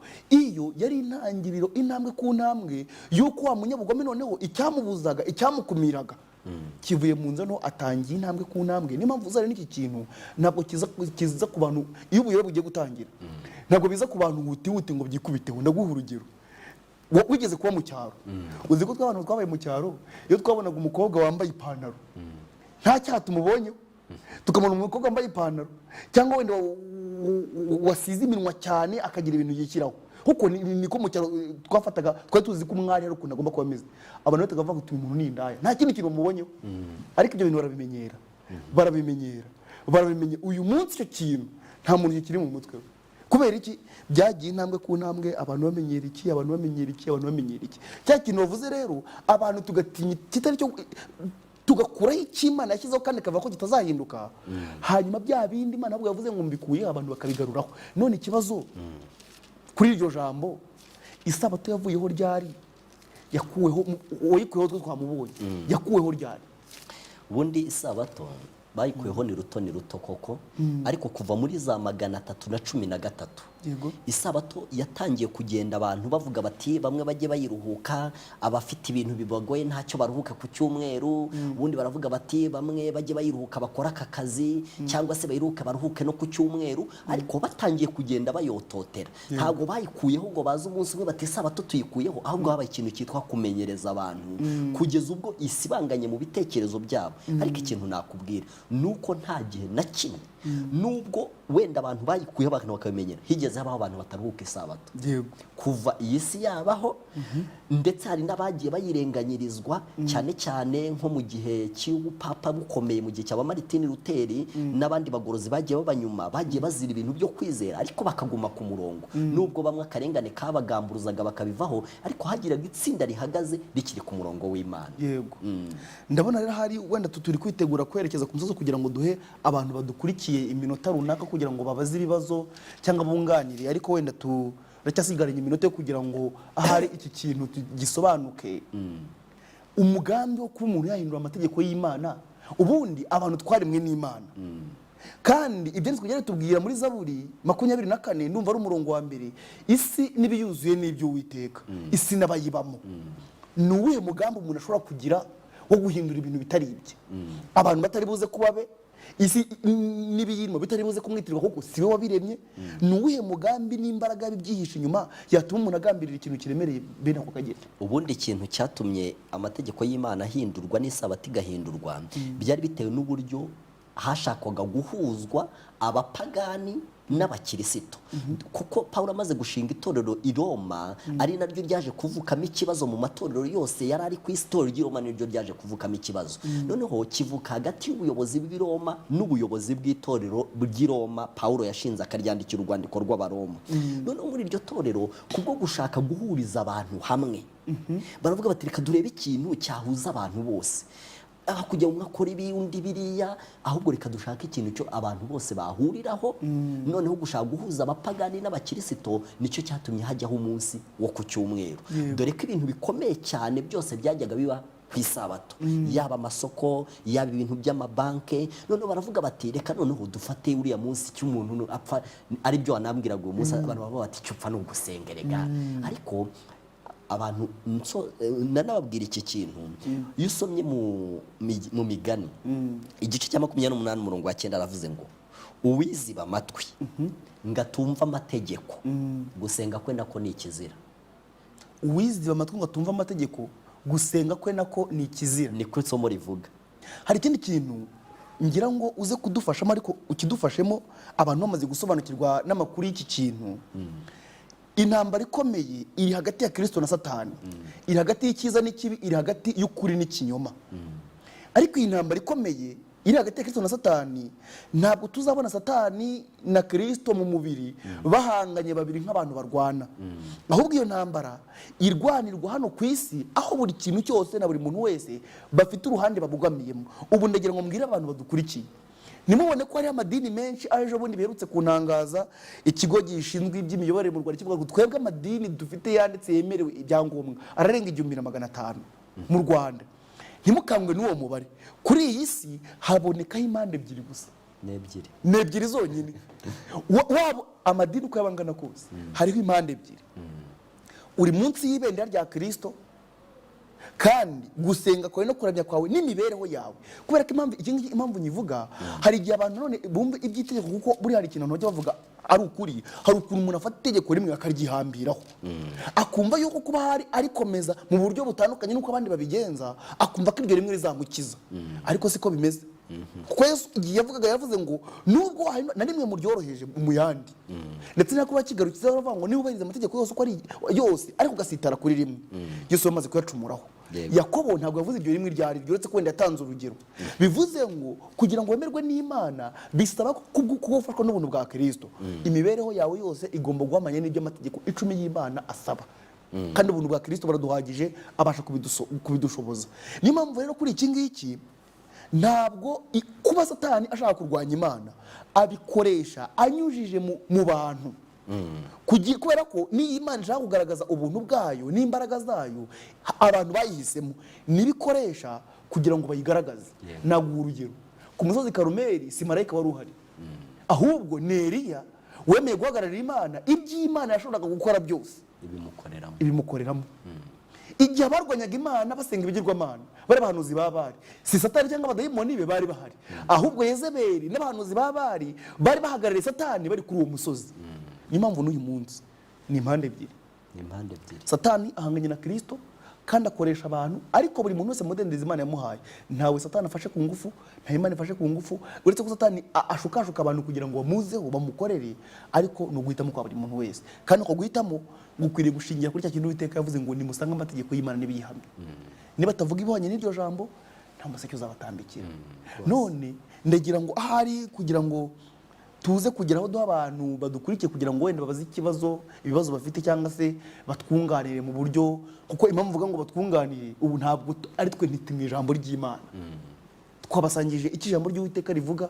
Ariko ndagira ngo turebe ikintu gikomeye cyane ugihuze muri ubu buryo, wenda twerekera ku musozo, kuko hari ijambo Yesu yavuze muri Yohana igice cya 12 umurongo wa 50 rirantangaza, aravuga ngo nanjye nzi yuko itegeko rye ari bwo bugingo buhoraho. itegeko ry'Imana kuryumvira cyangwa kurigomera n'ubugingo buhoraho bifitanye isano? Bifitanye isano ya bugufi cyane. Yego. Impamvu bifitanye isano, hari ikintu cyantangaje Pole. Umunsi umwe muri Matayo mu gice cya 19. Yego. Umurongo wa 16. 19 umurongo wa 16 Matayo. haravuga ngo iby'umusore w'umutunzi. Yego. Umva ukuntu ibintu amategeko n'ubugingo buhora ari ibintu bya hafi. Nuko umuntu azaho aramubaza ati mwigisha mwiza, nkore cyiza cyingo mpabwe ubugingo buhoraho. Nawe aramusubiza ati unyitira iki mwiza? Umwiza guse n'umwe n'Imana, ariko nushaka kugera ku bugingo witondera amategeko. Ariko nushaka kugera ku bugingo witondera amategeko. Yesu nawe muri Yohana 12:50 avuga ngo nanjye nzi yuko itegeko rye ari bwo bugingo buhoraho. Bivuze ngo rero wa mugani hari isano hafi cyane hagati yo kumvira amategeko y'Imana n'ubugingo buhoraho. Abantu benshi bavuga yuko amategeko adahesha ubugingo, sibyo? Ariko utinye ko Yesu umuntu yamubajije ikibazo. Yego. Niki nakora ngo nzahabwe ubugingo? Yesu ati niba wumva ushaka guhabwa ubugingo, ikintu cya mbere cy'ibanze genda witondera amategeko. Yego. Irindi somo ngiye kuguha Luka igice cya 10 umurongo wa 25 ahavuga iby'umusamariya w'umunyambabazi. Ariko reka nuko umwe mu bigisha amategeko ahagurutswa no kumugerageza ati mwigisha, nkore nte kugira ngo ndagwe ubugingo buhoraho? Nawe aramusubiza biti byanditse bite mu mategeko? Icyo yasomamo ni iki? Ubwo ni nkaho yamubwiye ati icyanditse mu mategeko nicyo ubugingo buhoraho bushingiyeho. Urumva? Rero umuntu ushobora gutandukanya kubona ubugingo no gukomeza amategeko y'Imana yaba afite ikibazo. Hari ikindi kintu ngira ngo duhurize, kuko iyo haje ikibazo cyo kubona ubugingo buhoraho n'amategeko akazamo, hari ikintu abantu bavuga kandi bashingiye ku byanditswe byera bivuga, bagavuga ngo iyo gukomeza amategeko ntago ari ngombwa, ngo icyo dupfa nuko umuntu yizera. Kandi ibyo uretse ko wagikomojeho, mu gihe tubonye hari imvugo zo muri Bibiliya zisa nkaho zivuguruzanya, si birivuguruzanya ahubwo aba ari ikibazo muko twumva ibintu. None ndagira ngo dufashe kuri iyi ngingo. Muri Yohana igice cya 3 umurongo wa 18 hari amagambo Yesu yavuze. Reka mbere kwa 17 haranditswe Yohana 3 umurongo wa 17-18 haranditswe ngo kuko Imana itatumye umwana wayo mu isi gucira abari mu isi witeka, ahubwo yabikoreye kugira ngo abari mu isi bakizwe nawe. Yego. Umwizera ntacirwa witeka, utamwizera amaze kuricirwaho kuko atizeye umwana kuko atizeye izina ry'umwana w'Imana w'ikinege. Kwizera Yesu no kumvira amategeko ibintu bifitanye isano, kuko ahangaho ntabwo bavuze ko aba bantu bazacirwaho iteka bizaterwa nuko batumvira amategeko. Bakoresheje imvugo ivuga ngo bitewe nuko batizeye izina ry'umwana w'Imana w'ikinege. Kwizera umwana w'Imana no kumvira amategeko ibintu bifitanye isano. Ubundi kwizera bihesha umuntu ubushobozi bwo gukomeza amategeko y'Imana. Nta muntu ushobora kuba yarizeye umwana w'Imana mu buryo nyabwo butarimo kwibeshya ngo ananirwe gukomeza amategeko, sibyo? Kuko kwizera umwana w'Imana, kuko muri Yohana 3:36 Yohana 3:36 uwizera uwo mwana aba abonye ubugingo. W'iyo murongo wa 33 ariko utumvira uwo mwana ntazabona ubugingo, ahubwo umujinya w'Imana uguma kuri we. Uwo murongo uvuga ibintu bibiri. Reka masome. Abadukurikiye tugiye gusoma Yohana igice cya 3 umurongo wa 36 haranditswe ngo uwizera uwo mwana ababonye ubugingo buhoraho. Ariko utumvira uwo mwana yego ntazabona ubugingo, ahubwo umujinya w'Imana uguma kuri we. Umuntu ashobora gutekereza ati bakanditse ariko tutizera uwo mwana, ariko siko handitse utumvira. Ubundi umuntu wese wizeye uwo mwana ni itegeko agomba kumvira uwo mwana. Iyo yizeye uwo mwana akabona ubugingo, ntashobore kumvira uwo mwana, ubugingo bwe buhinduka buteshwa agaciro n'icyo cyangombwa cya kabiri yananiwe.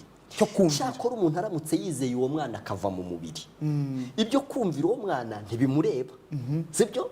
Ariko umuntu wese umaze kwizera umwana n'ejo akazaba akiriho, akeneye kugaragariza kwizera kwe mu bikorwa. Nicyo Yakobo yanditse ngo kwizera kutagira imirimo kuba gupfuye. Buriya iyo kintu uvuze igisambo ku musaraba kimaze kwizera Yesu, icyo cyasezeraniwe yuko kizabona ubugingo buhoraho, bitewe nuko nta wundi mwanya cyari gifite wenda wo kujya gusura abarwayi, wo kujya kuruhuka isabato ngo twabibonye, wo kubona ibintu bya mugenzi wacu ngo ntikibyiye, kuko umwanya wacyo wari uwo nguwo nyine. Hari ikintu uvuze ayo magambo wenda tugira ngo uze kudusoreza kugira ngo abadukurikiye nabo tubahe umwanya. Hari ijambo ryanditse muri Bibiliya mpise mbona mu murongo w'icyo utubwiye, uti niba umuntu yizeye bimuhesha ubushobozi bwo kumvira umwana nk'uko Bibiliya bivuze. Wari uzi ko mu Balewi mu rwandiko rwandikiwe Abaheburayo igice cya 11 buri hari umutwe w'amagambo nkunda cyane, umutwe w'amagambo wenyine uravuga ngo kwizera icyari cyo, ibyitegererezo by'abizera nyakuri. Ntabwo banditse ngo kwizera icyari cyo ngo bashyireho akadomo, ahubwo baravuga ngo ibyitegererezo by'abizera nyakuri, bivuga ngo babandi bafite kwa kwizera babayeho iyihe mibereho. Nicyo Bibiliya bigiye kuvuga rwose. Bavuga ngo bakavuga ngo kwizera niho kwatumye Abeli aho Imana igitambo gitandukanye n'icya Kayini. Bivuze ngo kwizera yari afite kwatumye yumvira iby'Imana yavuze, bimutandukanya na Kayini wasuzuguye iby'Imana yavuze. Nibyo. Wenda nanjye nasoma nk'imirongo 2 kw'icyo kintu mu rwandiko Yohana yanditse rwa mbere mu gice cya 2 umurongo wa 3. Iki nicyo kitumenyesha yuko tumuzi, nuko twitondera amategeko ye. Uvuga kamuzi ntiyitondera amategeko ye ni umubeshyi. Ngiki kintu gishobora kugaragaza ko umuntu azi Imana. Uvuga kamuzi akavuga ati naramwizeye akabivuga buri munsi, asorwa na rya jambo rivuga ngo abahora bavuga ngo mwami mwami si bo bazajya mu ijuru keretse abakora ibyo data wo mu ijuru ashaka. Sibyo? Ndetse ngo abantu bazavuga bati twirukanaga abadayimoni, ati twose twagiraga gutya, ati ko mbona ntabazi, ngo bazabarananiye gukora icyo data wo mu ijuru ashaka, ariko kuvuga cyane ko bamwizeye barabivuze. Iki ni ikigaragaza ngo ko tumuzi. Noneho igice cya 5 umurongo wa 2 haranditse ngo iki nicyo kitumenyesha ko dukunda Imana, abana b'Imana, nuko dukunda Imana tugakurikiza amategeko yayo, kuko gukunda Imana ari uku. Bagiye kutubwira uko ariko nuko ariko ni nayo mpamvu Yesu avuze ngo nimunkunda, yego, mutazabivuga mu magambo muzabigaragaze mu bikorwa. Nimunkunda muzitondera amategeko yanjye. Aravuga ngo kuko gukunda Imana ari uku, ari uko twitondera amategeko yayo, kandi amategeko yayo ntarushye. Biratangaje ko umuntu avuga ko afite kwizera, ariko bamubwira amategeko y'Imana ati ko numva ameze nko kwikorera amabuye. Ni nkuko umugabo n'umugore babana mu rugo, umugore akajya yumva ibintu yakorera umugabo we ni nko kumukorera urusyo. Iki ni ikimenyetso simusiga yuko adakunda uwo mugabo. Yego, ibyo niko bimeze. Umuntu wizera Imana akananirwa ibintu byayo, hariho akabazo. Urakoze cyane. Ndabona tugeze ku mwanya rero kugira ngo duhe abadukurikiye umwanya n'ijambo kugira ngo bagire ibibazo babaza, ariko Bibiliya ivuze ibintu mu buryo bwahuranije kandi busobanutse. Ngira ngo mbwire abantu badukurikiye iri jambo mbere yuko tubaha umwanya, iki kintu cyabaye umutego, yaba ari twebwe turi kubageza iki kiganiro, n'undi muntu uwo ari we wese. Nta muntu uri hejuru y'ibyanditswe byera, kandi Uwiteka aduhaye isezerano muri Yohana aratubwira ngo abantu bose bazigishwa n'Imana.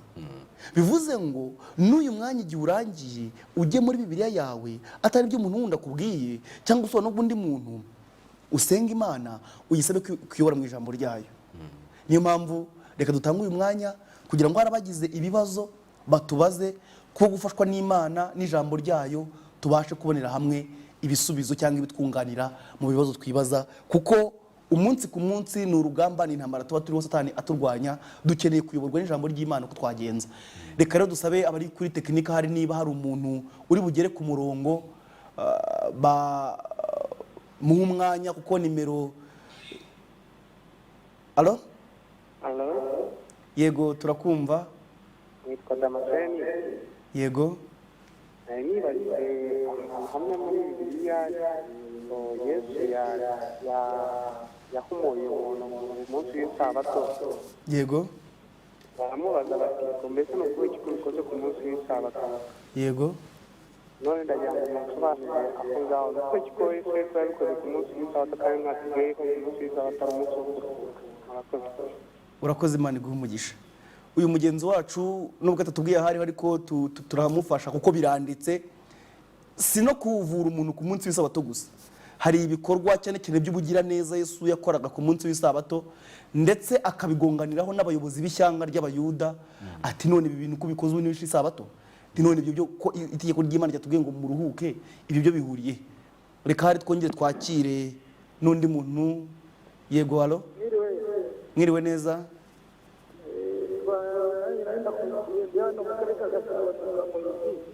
witwa nitwa Muhizi. yego ufite ikihe kibazo? Ego hari amasomo muvuze nyuma, yego ariko ntabwo mwigeze muvuga Pawulo urwandiko yandikiye. ni ayahe tuvuze ngo tukuyobora aho yayanditse? Hari amasomo muvuze ahagana inyuma ngo igice ngo cya 22 umurongo wa 3. yego turayakwibutsa nta kibazo.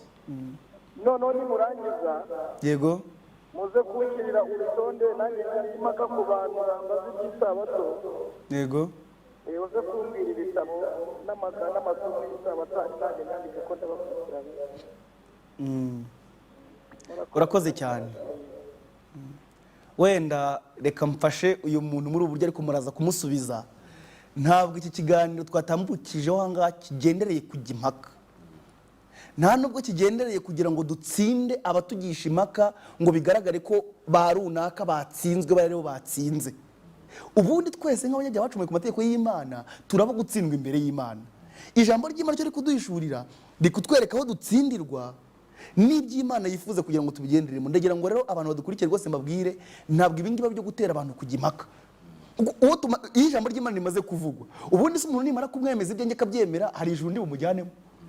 iby'ubugingo buhoraho biri mu biganza by'Imana. ntabwo ari ikibazo cyo kwemeza umuntu ibyo twemera cyangwa kujya impaka.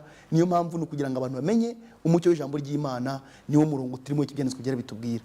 reka twongere twakire, niba hari umuntu uri ku murongo twongere tumwakire. yego halo, witwa nde kandi uherereye he? halo turakumva, mwitwa abande kandi muherereye he? nitwa Erimereki mperereye mu ntara y'Iburasirazuba. yego ubusanzwe ni umudivantiste. yego ariko hari abadivantiste benshi mu by'ukuri badasobanukiwe ibigendanye n'umunsi wa karindwi n'umunsi wa gatandatu. yego ushobora kubaza ngo ese ku wa gatandatu ni kuhe munsi, ntabashe gusobanura ko ari ku wa gatanu wa leta. mwigeze kubisobanura ariko ntabwo nabyumvise neza, mwamfasha mukansobanurira neza cyane. yego urakoze. aho umunsi w'icyumweru utandukanira n'umunsi wa karindwi, kuko abantu benshi nabo gusenga hari igihe basigaye ku wa karindwi. yego murakoze. yego urakoze, Imana iguha umugisha. tumaze kwakira ibibazo bitatu, ahari wenda reka twakire igisoza kugira ngo tubashe gutangira gutanga ibisubizo. gusa kuri ikibazo mwene data tubajije, turi kureba ijambo ry'Imana nk'igipimo buri muntu wese agomba kwipimiraho. twabwiye ikintu ahangaha si ikibazo cy'idini runaka, ni ikibazo cy'amategeko y'Imana n'ibyavuzwe n'Imana. buri muntu wese agomba kwisuzumisha.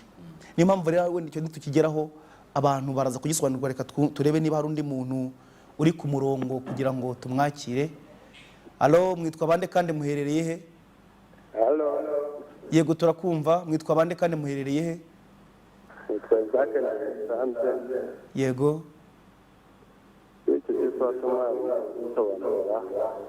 yego hari ikibazo nibaza. yego uvuga ngo imirimo igomba gukorwa ku isabato ni iyihe? usanga abenshi bahuza imirimo n'ibyo Yesu yakoze ku munsi w'isabato, bakabihuza nk'aho ibyo byose ku munsi w'isabato hari ibigomba gukorwa nk'imirimo. none umurimo ukorwa n'imirimo. yego urakoze, twacyumvise, reka tubasubize. yego urakoze, Imana iguha umugisha. uyu nguyu we afite ikibazo kijya kugira n'isano n'icyo twigeze kubazwa cy'ibyo Yesu yakoze. reka ahari tuba turekeye ahangaha kubw'igihe kugira ngo tubanze dusubize ibi bibazo. icya mbere umuntu watubajije reka icyo duheraho. yabazaga ati Yesu akiza umuntu ku isabato, buriya kimwe mu bintu Satani yakoze kugira ngo isabato ayirwanye kandi ayikureho ni ugutera abantu kuyishyiraho imitwaro Imana itayishyizeho. yego ari nacyo cyatumye Yesu aza mu isi. Yesu abantu bigeze babwira umuntu bati kuki utakiza abo bantu ku wa mbere, kandi koko yashobora kubakiza ku wa mbere ntihagire intambara zivuka. ariko Yesu yifuzaga gusiga anasobanuye isabato neza mu buryo busobanutse, mu gaciro kayo nk'uko Imana yayitanze.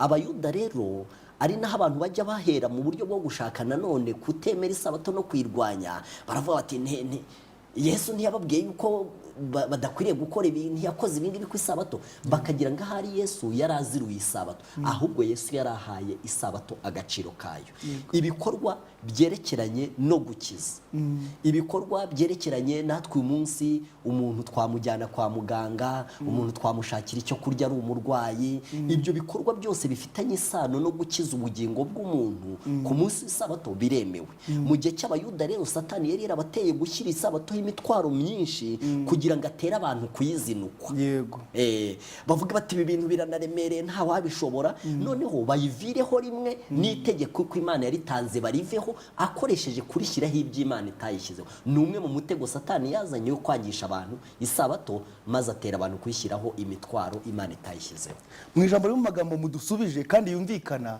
ibyo Kristo yakoze ni icyitegererezo kizima cy'ibyo abaruhuka isabato bagomba gukora rwose kuko mwana dusomeye amagambo yanditse muri Luka 4 Yesu cyo kuruhuka isabato nticyamugwirire cyangwa kimutungure nk'utarasobanukiwe ibyo yagombaga gukora kuko ibyo byo yatubwiye ngo kari akamenyero ke nibyo rero amenyereye bivuze ngo rero Yesu ubwo yatanze icyitegererezo n'umurongo muzima w'uko isabato igomba kuruhukwa reka tubivane wenda iyo kure cyane tubizane uyu munsi mbaye nk'urugero uyu munsi mfashe Bibiliya yanjye nkajya gusenga ku isabato nkanyura ku muturanyi nkasanga aribana muruzi ko hano mu mujyi hari igihe umuntu aba ari umusore yibana wenyine cyangwa ari umuntu wenda yarasize umuryango mu cyaro yaraje kuwushakira ibiwutunga aba wenyine nkanyura ku rugo rwe iyo gahunda sinari nyizi nakomanga kugira ngo musuhuze cyangwa se nitujyane gusenga nkasanga yararembye arembeye mu nzu ndamutse ndenza aho ngaho nkavuga ngo ni ku munsi w'isabato ngo reka nigendere ahubwo icyo ngomba gukora nshinzwe kujya kuvoma niba amazi ari kure nkaza niba adafite n'amakara nkaba najya kuyagura niba ari ku kadobo bayagura nkaza nkafatisha imbabura nkamutekera ibyo agomba kurya no kumwondora wenda niba afite imiti yaba atayifite nkihutira kumujyana kwa muganga mbese kugira ngo ntabare ubugingo bwe uwo munsi ibigomba gukora byose kugira ngo ubugingo bw'umuntu n'ubuzima bw'umuntu bifashwe Kristo mu byo yakoze ni icyitegererezo yaduhaye rwose ntabwo rero yishe isabato Imana yaduhaye iminsi 6 yo gukora ariko hari ibintu tutanga gukora kuko tutabimenye kandi ibyo bintu bikaba bifitanye isano yo kubaho k'umuntu ubugingo bwe cyangwa gupfa ibyo bintu iyo abatwara bimonye mbere twagombye kuba twarabikoze mu minsi 6 yo kwitegura isabato niba ari byo tuvomera abantu tukabavomera niba ari ukubajyana kwa muganga tukabikora iyo abatwara bimenye ariko kuko tutabimenye kandi tukaba duhuye n'icyo kibazo gishobora gutuma umuntu ava mu mubiri cyangwa se kigatuma ubuzima bw'umuntu bwakomeza dusabwa kugikora nk'icyitegererezo Yesu yaduhaye cyane ahubwo ikindi kintu ngira ngo twongera dusoza iki kibazo niba uzi mugenzi wawe yaragize ikibazo mu minsi 6 ukirinda ukafata ibosindi bujya kumusura ku isabato nzaba mfite umwanya nzaba nafunze nibwo nzajya kumureba reka mbabwize ukuri uyu muntu ntabwo yubahirije isabato ashinzwe ukimenya ikibazo cya mugenzi wawe guhagarika ibindi byose ahubwo ukabanza ukamwitaho kuko gerashobora ko no kwiza tutazagiza kandi yarakeneye ubufasha bwawe icya kabiri cyavugaga ngo ni umuntu watubazaga amasomo ashobora kumufasha by'isabato twayamuha mu buryo bwe wari urimo umubwira ko ntabwo ari gahunda yo guhangana sibyo ndetse niyo tubwiriza abantu hari igihe abantu bajya bati kuki muvuga isabato gusa ariko ntabwo ari kure y'ivugwa gusa ahubwo nuko ni nk'uko iyo uvuga ibyo gusambana usambana burya aba yumva aribyo mwibanzeho urumva amasomo yavuga isabato ni menshi cyane twamubwira nk'itegeko riri mu kuva igice cya 20 umurongo wa 8 ku 11 twamubwira Yesaya igice cya 56 kuva ku murongo wa mbere kugeza nk'uwa 6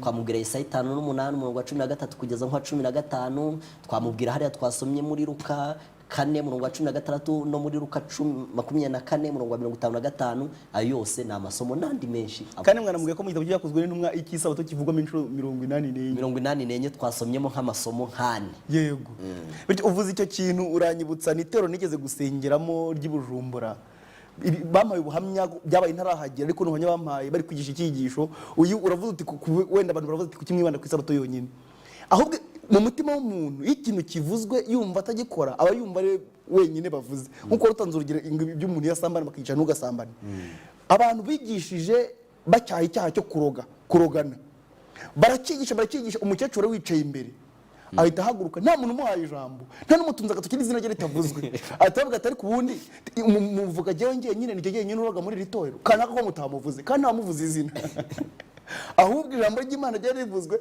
yumva birakoma neza neza ku bintu akora nk'uko ajya bigenza batabata ariko ubundi mubona ko ari indoga nyine. Ni nayo mpamvu burya biravuga ngo ibyanditswe byera byose byahumetswe n'Imana bigira umumaro wo kwigisha umuntu kumwemeza ibyaha bye. Ahubwo abantu n'ibijambo ry'Imana imwe yatunga urutoki nibemere, kuko baravuga ngo icyo nshaka ni kimwe gusa nuko wemera ibyaha byawe. Muri Yeremiya 3:13 none rero ijambo ry'Imana yakubwira ko hari ikibazo ahubwo ugahangana naryo, ngo ubumeze nk'umuntu urimo utera umugeri ku bugi bw'umuhoro kandi utazashyira ngo uce ahubwo uzacika amaguru. Urumva nanone ijambo ry'Imana rivuga ngo ijambo ry'Imana ni rizima rifite imbaraga kandi rikagira ubugi buruta bw'inkota zose. Ijambo ry'Imana niba ritsinze umuntu reka he kugira uwibasira undi muntu, ahubwo abantu nibareba ijambo ry'Imana nk'uko wabivuga. Urakoze cyane. Ikibazo kindi cyari uyu muntu nawe yatubwiraga iby'abadivantiste ngo badasobanukiwe iby'umunsi wa karindwi ndetse bakabyitiranya wenda wa gatandatu, ariko ntekereza ko nkuko twanabibwiye abantu bose, twababwiye ko Yesu yazutse ku munsi bita ku wa mbere. Abantu bo bita ku cyumweru ariko Bibiliya bita ku wa mbere, kandi uhereye kuri uwo munsi nawe ukawita ku wa mbere. Uwo witaga ku wa mbere ubwo ni ku wa kabiri, uwo witaga ku wa kabiri ni ku wa gatatu, urinda ugera ku wo witaga ku wa gatandatu ari ku wa karindwi. Mbese ujya ubyusanga abantu bafite amashuri menshi ariko ugasanga ibintu byo kubara byo hasi birabagora. Abantu nibimenyereze kubara nk'uko Bibiliya ibara ivuga. Iki kintu rero uvuze cyo ni cy'ukuri, kandi ndagira ngo mbwire abantu iki kintu ni cyo cy'ijambo ry'Imana rivuga. Reka mbasomere umurongo Yesu yavuze, aya magambo tuyasome kugira ngo mwumve uburemere bw'iki kibazo, kubera ko ikintu kimbabaza bwa buriganya bwa Satani wavuze, buri gihe ikintu kivuze Satani ahita azanamo ubugere mu bantu. Iki kibazo cy'amategeko y'Imana iyo kivuzwe abantu bumvira uburemere bwabyo mu myizerere y'amadini, gushaka abayoboke bigatuma amadini ahangana hagati yayo. Nibyo rwose. Noneho umuntu ntiyite ko ari ijambo ry'Uwiteka ryabivuze, ahubwo akavuga ati ubwo ari ba runaka babivuze nanjye reka mpagararire ibyanjye. Ariko reka dusome amagambo hano Yesu yavuze, uzumva ko ku musozo abantu bagira izi ntambara n'izi mpaka bazasanga baragize igihombo gikomeye cyane, kandi icyo gihombo nta kindi, bazahomba ubugingo bwabo. Reka wumve iki kintu. Ni Yohana 12 uhereye ku murongo wa 46 kugeza ku murongo wa 50. Yohana 12 umurongo wa 46 kugeza ku murongo wa 50 haranditswe ngo naje mu isi ndi umucyo. Uyu ni Yesu uri kuvuga. Naje mu isi ndi umucyo kugira ngo unyizera wese ataguma mu mwijima, ariko umuntu yumva amagambo yanjye ntayitondere sijya umuciriyeho iteka, kuko ntazanywe no gucira abari mu isi w'iteka, ahubwo naje kubakiza. Unyanga ntiyemera amagambo yanjye afite umuciraho iteka. Ijambo navuze niryo rizamuciraho iteka ku munsi w'imperuka. Sinabivuze ku bwanjye, ahubwo data wantumye niwe wantegetse ibyo nkwiriye kuvuga n'ibyo nkwiriye kwigisha. Nanjye nzi yuko itegeko rye ari ryo bugingo buhoraho. Nuko rero ibyo mvuga mbivuga uko data yabimbwiye. None wowe ibyo wemera bivuga nko ubyemera nko Bibiliya yabivuze, cyangwa ubyemera nko abayobozi b'idini ryawe babikubwiye? Twize kugira ubuhamya bw'umupasiteri hano twatambukije mu kiganiro, aho abamuhaye ubushumba mu idini rye bamuhanye n'igitabo cyavuga ngo ni igitabo cyo kurengera imyizerere, kitari Bibiliya, cyari igitabo cyo kurengera imyizerere ye. None rero Yesu atinyuka kuvuga ngo jewe ibyo mvuga mbivuga nko databimbwiye. None twebwe twizera nibyo twigisha abantu, ni nkuko ijambo ry'Uwiteka yahumetse byabivuze. Ngiki gipimo si ikibazo cy'amadini, si ikibazo cy'abarunaka na barunaka. Nababwiye ukurikije uko iri jambo Yesu yarivuze, ku munsi w'amateka abantu bazatsindwa n'iki? Ni ijambo ry'Uwiteka bamenye ariko bakaryirengagiza. Ndetse abaryumviye Yesu yababwiye muri Yohana 5:24 aravuga ngo nukuri ndababwira yuko uwumva ijambo ryanjye akizera uwantumye aba afite ubugingo buhoraho. Na Yesu yigeze hari n'andi masomo abiri cyane nko ku by'amategeko twari turiho, nk'iyo usomye mu mubwiriza igice cya 12 ku murongo wa 13 haranditse ngo iyi niyo ndunduro y'ijambo, byose byarumviswe, wubaha Imana kandi ukomeza amategeko yayo, kuko Imana izazana umurimo wese mu manza n'igishwe cyose ari ikiza cyangwa ikibi. Ndetse Yakobo arandika mu rwandiko Yakobo yanditse igice cya 2 ku murongo wa 11 haranditse ngo muvuge kandi mukore nk'abajya gucirwa urubanza n'amategeko, urumva ko ibintu Imana iba yaravuze biba bikomeye, ni nabyo bishingirwaho igihe urubanza rugeze, gucirwa iteka k'umuntu no gutsindishirizwa kwe bihera ku magambo y'Imana. Ikintu cyantangara cyane muri uru rubanza rwo mu ijuru, ntabwo hahamagarwa abatangabuhamya wenda ngo bavuge ngo abantu bemera ko uyu muntu ari mukuri ni bande ngo nimumanike ibiganza, ntabwo ariko bigenda. Ni ijambo ry'Imana, amategeko yayo bishingirwaho. Reka tubashimire rero abantu mwadukurikiye, tugeze ku musozi w'ikiganiro cyacu cy'uyu munsi. Gusa nubwo tutakiriye abantu bose bifuje kuduhamagara, hari nimero ziri kuri ekara yanyu, muri bukomeze koherezaho ubutumwa bugufi ku bibazo mwagize kugira ngo tubashe kubasubiza. Nk'uko muri kubibona ni 0730 51 38 78. Murakomeza mwoherezeho ubutumwa bugufiya kugira ngo tubashe kubasubiza ku bibazo bitandukanye mushobora kuba mwagize. Reka dushime Imana kuba yadushoboje kugira ngo iki kiganiro gitambuke uyu munsi. Ni ubuntu bwayo, nubwo abantu benshi mushobora kwibwira ko ari akamenyero, ariko kuri buri ntambwe yose tuba dufite ubuntu bw'Imana. Niyo mpamvu rero dukwiriye kubishimira. Ngaho rero tubaragije ubuntu bw'Imana n'ijambo ryayo, naho utaha mu kiganiro cy'ubutumwa bw'abamarayika batatu. Ubuntu bw'Imana bubane namwe. Amen. Mwamusobanukiwe n'intambara iri hagati y'ikibi n'ikiza? Ese waba uzi ingaruka ikomeye iyo ntambara ikugeraho? Mbese usobanukiwe n'imbaraga ikomeye yihishe inyuma yo guhuriza hamwe amadini? Ushaka kumenya se umutego isi yose igiye kugwamo? Muri Bibiliya, igitabo cya Daniel n'ibyahishuwe, ibyo bitabo byombi biduha umucyo kuri ibi bibazo ndetse n'ibindi twakwibaza ku byerekeranye n'ibihe tugezemo. Niba ushaka gusobanukirwa n'ibi bibazo, wakurikira ikiganiro ubutumwa bw'abamarayika batatu gica kuri TV1 buri ku isabato saa 9 z'amanywa, ndetse no kuwa mbere w'isabato isaa 8 z'amanywa live kuri TV1. Ushobora kandi no kuduhamagara kuri telefoni igendanwa 078 70 11 189 cyangwa se kuri 0788 87 ukabaza uruhererekane rw'ibyigisho byitwa igitero gikaze usanga ku madividi. Ushobora no kudusura ku rubuga rwacu ari rwo www.preciouspresenttruth.org. Mwese murararitswe.